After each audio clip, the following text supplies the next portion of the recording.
Welcome back to Born to Praise TV channel. We are created to praise and worship God. When adrenaline hits, people can do things they never thought they could. Makauna-una sila nga, wala man na po ni mauna-una sa normal pang panahon. Pero mauna po ni mo, sa akong tibok na kung kinabuhi, mo pag ito akong nauna-unaan. O diba kung ikaw, for many years, daghang mga panahon, mga igsoon, diba, excited ka, nganong nauna-una ako to? That means, nganong nabuhat ni mo to? Meaning, dili ito pagpamuhat sa imong kagalingon. Pagpamuhat sa Dios nga naguna-una nimo kay palangga ka sa Ginoo. Amen! Hallelujah! Naisayo kayo pamuhat sa kaway mga igsoon. Nagsimba na siya sa usa ka simbahan nga nagsimba sa Espiritu Kamatuoran na dayeg niya ang Dios. Nalipay niya ang Dios. Niabot ang pagsulay. Ang iyahang anak ni sakagikan dito sa ikatulong nga palapag.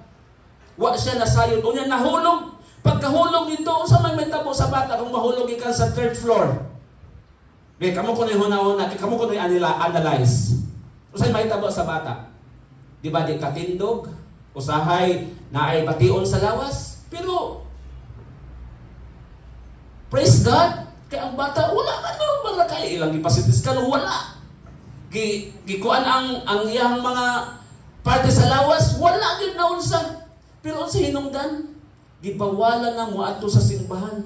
Katungod ana inyong Diyos, pag simba-simba ni mo diha, mo na ninahitabo sa tong pamilya. Na ikaw po nga, gamay kayo mo pagtuos, Ginoo. Bitaw sa din na naman po kumusimba kay saan nga kaingon-ingon man. Pero wala ni mo nakita ang pagpamuhay sa Ginoo niya itong higayon na dili normal ang tulog ka palapag, mahulog ang sa kabata, patay. Pero tungkol kinaang kabang sa Ginoo that hits, no, even the event mga igsoon, wala na ito masabti, nag-control ang Diyos na ng dapita mga igsoon, namuhat ang Diyos ni Anang dapita, pero wala na ito ma-acknowledge mga igsoon. Hallelujah. Sa panahon, igsoon nga, may tabo ni sa itong makinabuhi. Kung doon na kayo nauna-unaan, na pwedeng makasulbad, makalikay ka sa maong trahedya, then praise God. Nadatugan ka dito sa palapag. Daghang mga nagatuo nga patay na ka. Pero pag abot sa tulog ka adlaw, nakita ka. Nakita ka.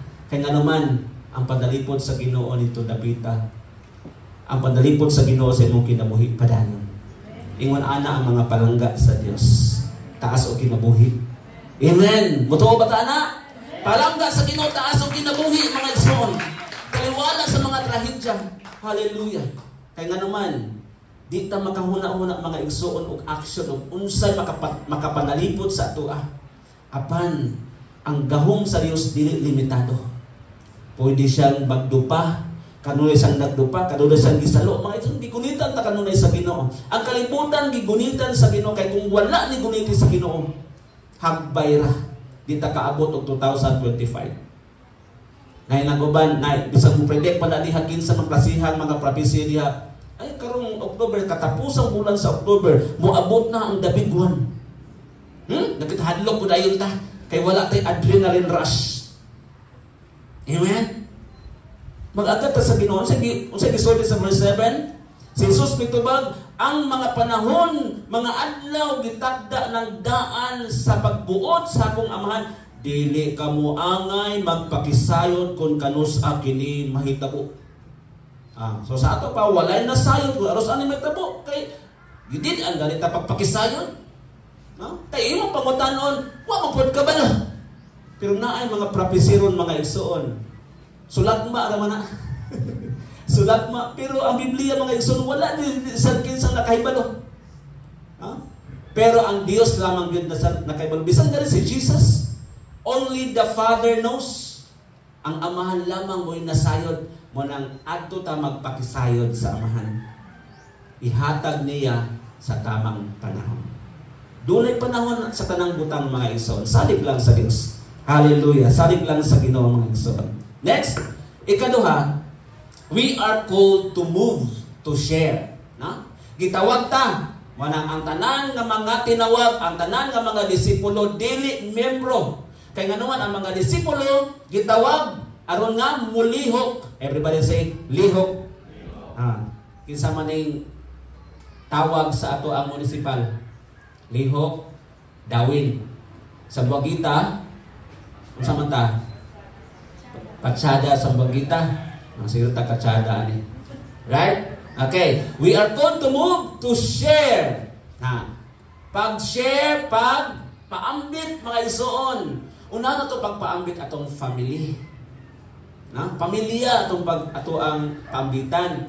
Kay dili ba dai ka mapulan nga ikaw ra sige ari dili niya imo ha kapikas kinabuhi wala. Amen. Good thing ay pamilya na to dili palakpakan nato si Lord mga isuon. Family, we are called to share. To serve, pagpangalagad, ato ang basihan o hatagan nato mga igsoon. Ehemplo si Joshua.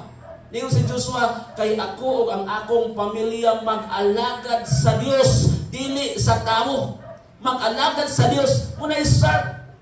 We are called to serve. Gitawag ta, aron nga mo serbisyo. Pastor, bisa unsaon na kung sulti din nang yun. Ayaw undang.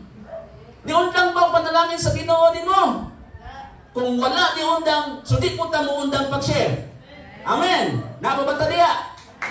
Hallelujah. Kung sige katungkol ang panalangin sa Dios, ayaw pag-undang pag-share. Kaya wala ka magdali. Amen. Okay, rasman dali, kadali. Ganong gadali ta? Tungkol hapit na magbalik ang Dios.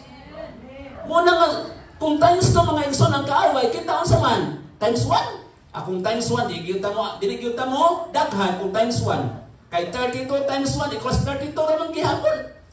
May pag mag-plus na lamang ta. Right? Hallelujah. Amen. We are called to stand for truth. Kinanglan nga mo barugtas kamatuoran. Kinsa may kamatuoran? Si Jesus. Siyang dalan. Siyang kamatuoran ug siya ang kinabuhi. Hallelujah. Ato nang barugan mga igsoon. Kay mao ni identity bilang Kristohanon. Kay kung wala si Jesus mo barug sa ato ang relasyon, dili ta magpabiling puska. Di ta mahimong agila. Kita magpabiling tang manok. Di lang kay manok, pato pa gyud. Di ba? So, mga Kristohanon, mga disciples sa Ginoo, kini sila mga agila. Amen ba mga agila? Asa ibutang ang mga agila? Asa ibutang ang mga agila? Asa mo gibutang? Natay puloy-anan para sa talang mga agila. Amen. Mga ang lagit nga matahong. Nagiandam sa Dios nimo ug nako.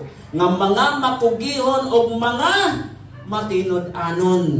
Hallelujah. Next, ikatulo mga igsoon. Understand the reason for the rush for God's mission. Fear fades when God's purpose fuels your soul. Unsay gipasabot ani mga igsoon? Unsay gipasabot ani? Ato ang tagaan ni siya og reference. Okay, naa sa 2 Timothy chapter 1 verse 7.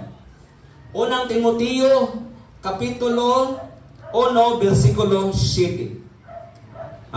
When fear fades when God's purpose fuels your soul. Ikaduhang Timoteo chapter 1 verse 7. Unsay gisulti? For the Spirit, unsa to ingon? For the Spirit of God gave us, unsay gihatag sa Espiritu sa Dios nato? Katalaw. Gihatagan ta niya og gahom. Gihatagan ta niya og kaisog.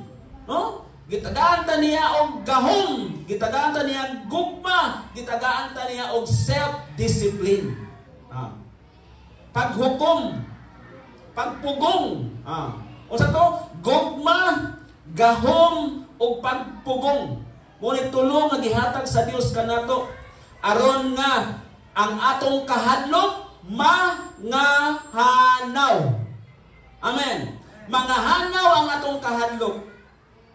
Mangahanaw kini ug mao ni purpose mga igsoon nga mobarugtas kamatuoran. Okay? Wa ta gihatagi og espiritu sa katalaw. Wa ta hatagi sa espiritu sa pagdumot.